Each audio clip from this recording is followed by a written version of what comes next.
দীর্ঘদিন ধরে রাজ্য এবং কেন্দ্র থেকে প্রতিশ্রুতি মিললেও কোনো সুরাহা মেলেনি। এই অভিযোগে ক্ষোভে ফেটে পড়লেন কামতাপুরী জনজাতির মানুষ।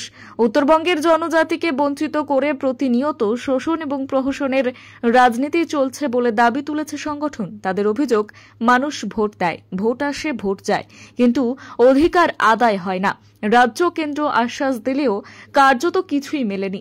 আগামী দিনের লড়াইকে আরও শক্তিশালী এবং সংগঠনকে মজবুত করতে সোমবার জলপাইগুড়ি জেলার ময়নাগুড়ির নতুন বাজার এলাকায় কমিটি গঠন করা হয়। নবগঠিত জেলা কমিটির সভাপতি হলেন অধীর বর্মন, সম্পাদক হলেন আজিজুল রহমান।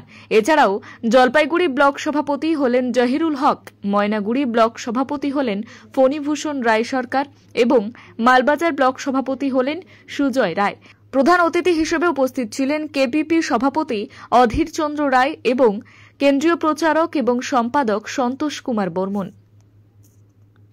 ব্যুরো রিপোর্ট, খবর শিলিগুড়ি। দেখো, দীর্ঘদিন যাবৎ কামতাপুর প্রগ্রেসিভ পার্টি রাজ্য ভাষার জন্য, জনজাতিকরণের জন্য লড়াই করিয়েছে। কি কেন্দ্র কি রাজ্য বহুতবার আমার প্রতিশ্রুতি দিছে, বহুতবার আমার লিখিত প্রতিশ্রুতি দিছে, দেওয়ার পরও আজও আমার কিন্তু ডিমান্ডগুলো পূরণ করলে না।